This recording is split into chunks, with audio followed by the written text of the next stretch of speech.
We believe that every life is precious. Over 200 faces greet us every morning to remind us why. We are the Animal League of Green Valley. With every 4-hour shift, you and around 600 volunteers make saving these lives possible. Over the past few years, an average of over 700 pets were adopted each year, and almost half were cats. They come to us at the most vulnerable point in their lives. They rub, purr, and knead their way into our lives, and, if we're lucky, they invite us to stay. When they find a place to settle down in our hearts, they find a friendship that prepares them for adoption with their forever family. Cat caregivers like you designed this amazing operation from the ground up. This video will teach you how we keep things running smoothly. Learning these details and guidelines well translates to homes for cats. With every slow blinking eye and every purr, with every paw stretched and kneading, they say thank you. Watching cats explore new surroundings is a joy. As the official cat people of the Animal League, perhaps we owe it to them to begin with a little curious exploration.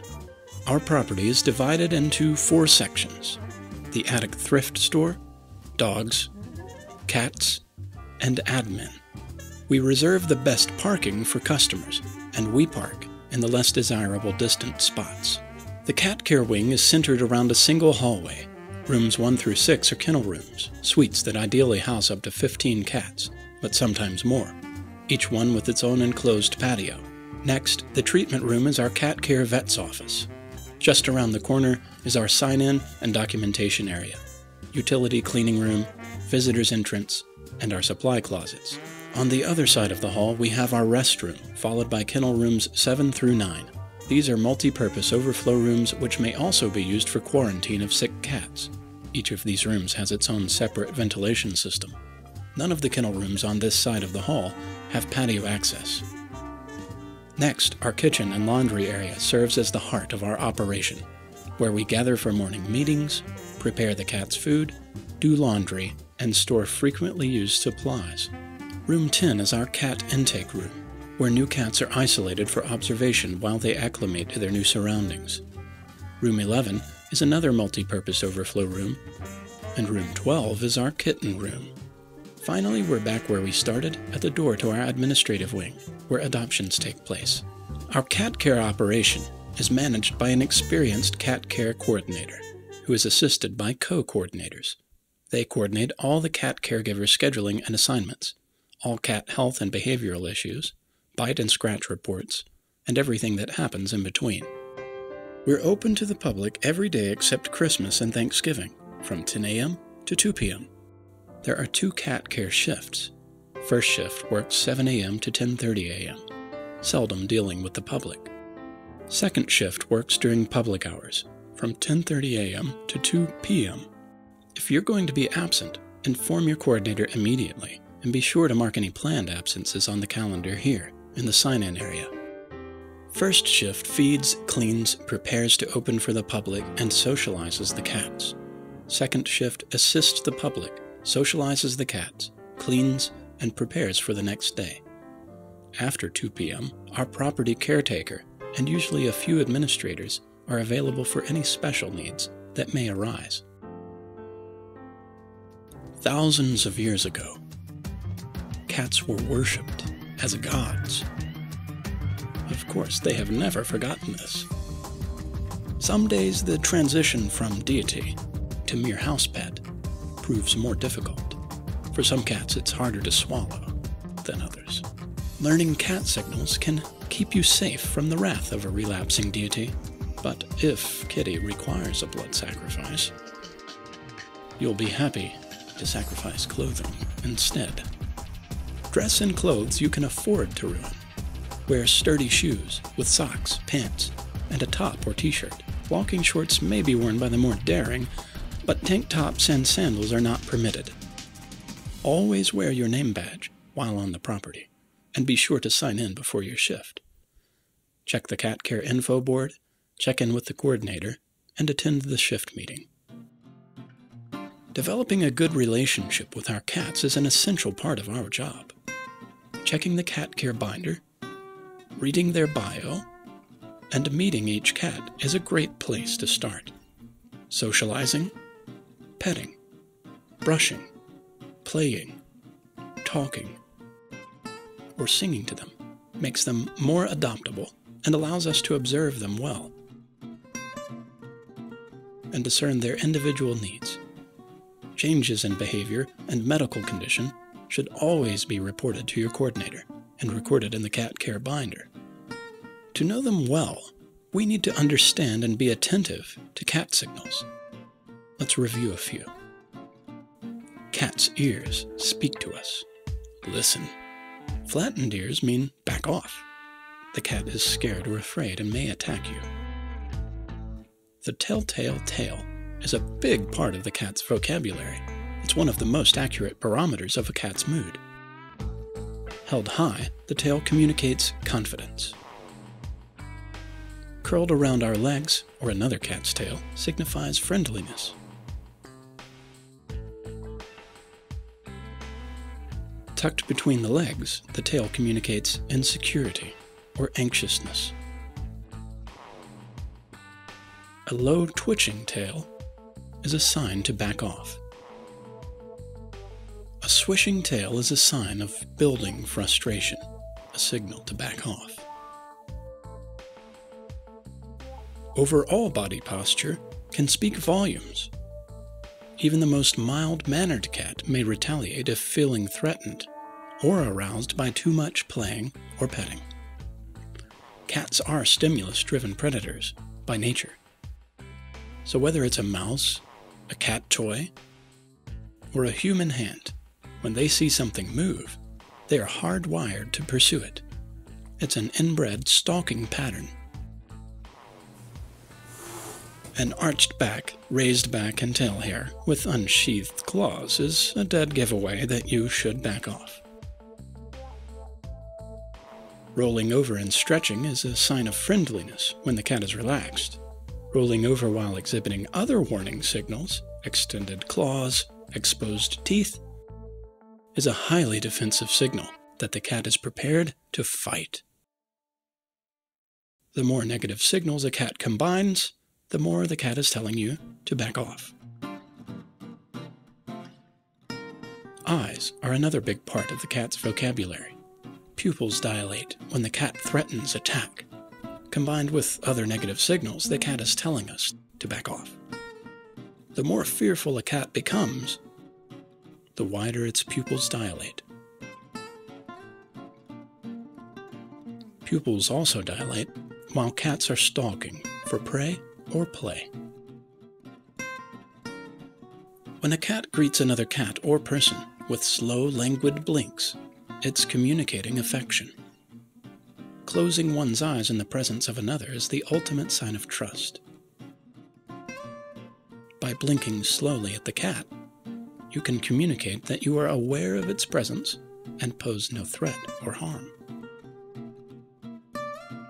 Vocalizations are familiar to all of us, but they're not always straightforward.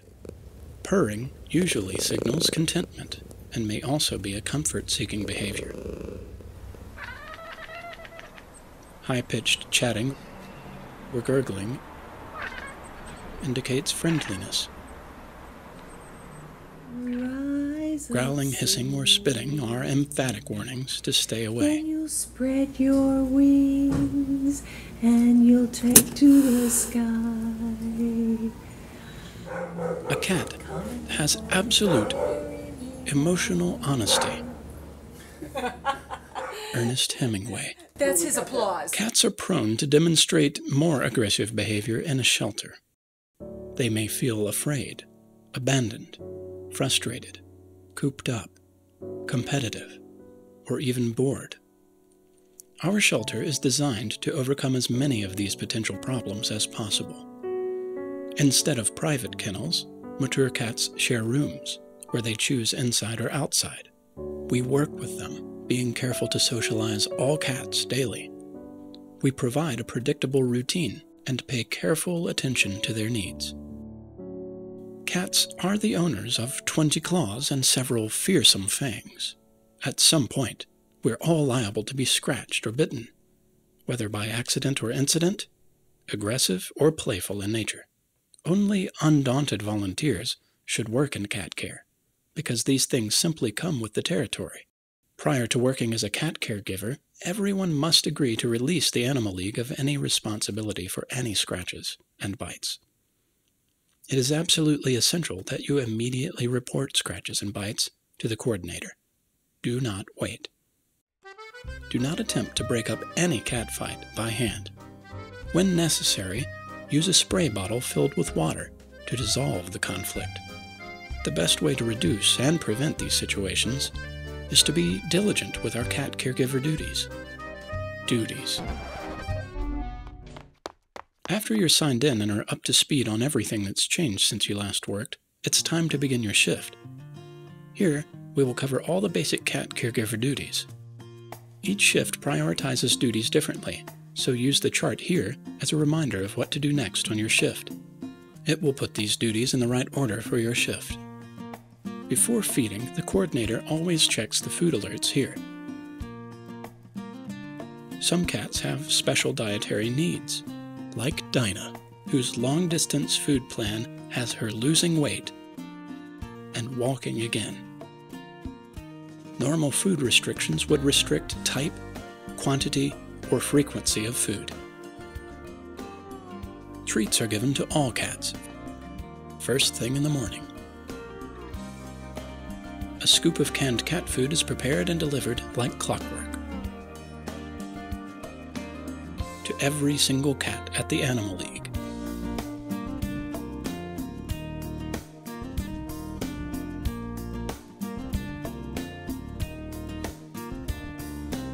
Including Tipsy, our office cat in the admin wing. The kitchen counter is then cleared, cleaned, and unused cat food covered and stored in the refrigerator for the next day. 1 bowl of dry food is given for every 4 cats. That's half a cup per cat. Pay attention for changes in eating habits. For this reason, cats don't get any more dry food until the next day.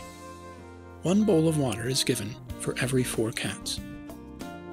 At the end of your shift, check and refill the water bowls as needed, but not food. Empty food, water bowls, and plates are removed for cleaning. Paper plates are thrown away, but all others should be returned to the kitchen. Before opening to the public, we can streamline the process, leaving dishes in the hallway to be rounded up later. But be sure to keep them out of Dinah's reach. Keep the hallways and kitchen tidy, picking up after yourselves.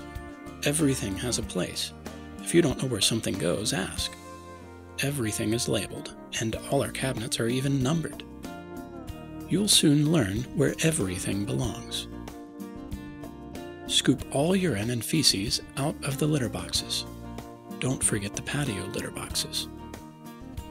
Refill the litter no more than 2 inches deep.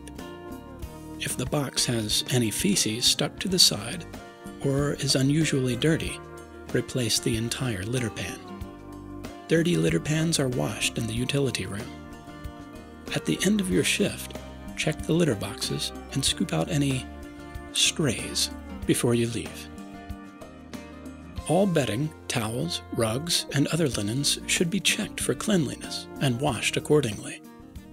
150 cats produce a lot of laundry, so be sure to keep the washer and dryer running constantly. The floors need to be completely swept and mopped every day.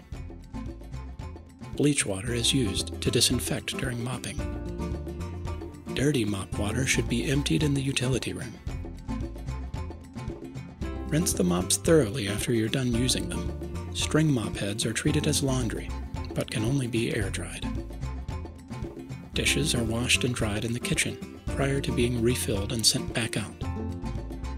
At the end of your shift, take the trash from the kitchen, hallway, treatment room, bathroom, and utility room to the dumpster. Visitors are only allowed into kennel rooms with a cat care volunteer. all children need to stay with their adults.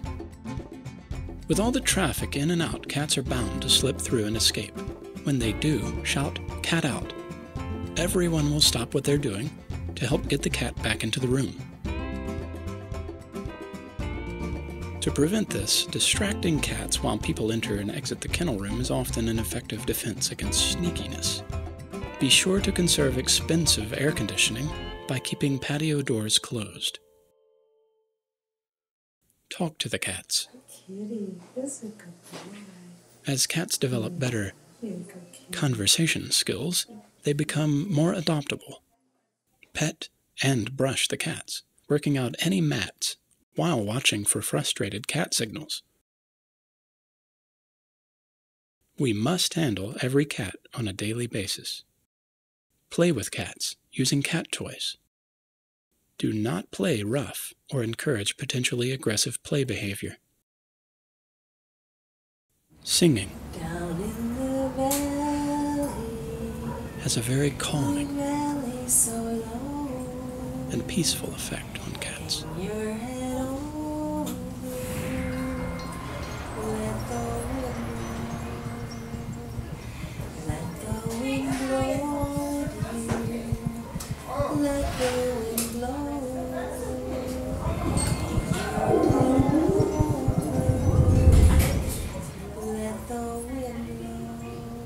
New intakes are given a cage in room 10, giving them time to settle in and giving us time to observe their behavior. During this time, we do a complete health intake, updating their shots before we put them in a room with other cats. Here, they spend at least 3 to 5 days, though it may be longer if the situation calls for it. Cats are weighed every 2 weeks, which helps us keep a closer eye on the health and progress of each cat. You may be asked to assist in moving and comforting the cats to and from the treatment room. Initial the cat care sheet on the back of the door after completing the cat's morning roll call. Initial the relevant cat care sheets in the socialization book after socialization with cats. Note any suspected health issues in the daily log and report any problems to the coordinator promptly. Use existing documentation to follow up on old issues. Use it to familiarize yourself with the cat's needs. Replace missing collars and name tags. At the end of your shift, always be sure to sign out before leaving. The dry food bins in the kitchen should be replenished before the end of your shift. The supply closets and cabinets should be restocked as supplies come in. Everything has a proper place. Another huge part of being prepared is knowing how to comfortably and knowledgeably work with potential cat adopters. Feel out whether the visitor wants to be approached immediately. Even those who are just looking need to know that we will be happy to let them into our room when they're ready. Inviting them to get a caregiver when they're ready to go into a room reminds visitors of what's posted on every door, but often ignored. That visitors aren't allowed into kennel rooms without a volunteer. Listen carefully to potential adopters and watch to see which cats they're drawn toward. If you need to get a dialogue started, ask if they're looking for a male or female, and which color or type they have in mind. It is wise to avoid asking which hair length they'd like, because everyone answers short hair, and we want every cat to have a fair shot. The same goes for the topic of declawed cats. You may ask which age range they have in mind, which is a subtle way to bring up our senior care program, with free vet care for life. In many cases, this levels the playing field, making mature cats just as desirable to adopt as young cats. Before introducing them to specific cats, find out about their other pets, any children in the picture, and their lifestyle. Bearing in mind that all cats deserve a chance for a home, we do want to steer them toward the ones that best fit their personality and situation. But don't be pushy. We want adopting a cat at the Animal League of Green Valley to to be a very pleasant experience for adopters and cats. Help visitors get to know the cats they show interest in. Share cat bios and other helpful information that you've picked up while getting to know the cats. If the visitor chooses a cat, we refer them to an adoption counselor who will discuss the cat's history in detail and evaluate the qualifications of the adopter. Before introducing them to the adoption counselor, be sure to share any information you've learned about the adopter to help expedite the process. That's it. You are now an important part of saving lives in our community. We hope you'll share your volunteer experience at the Animal League with people you know and love. Every story encourages people to come and visit the pets, leading to adoptions, new volunteers, and support through purchases at the attic. We are extremely grateful for your effort and time. With each wag of the tail and every purr, they say, thank you.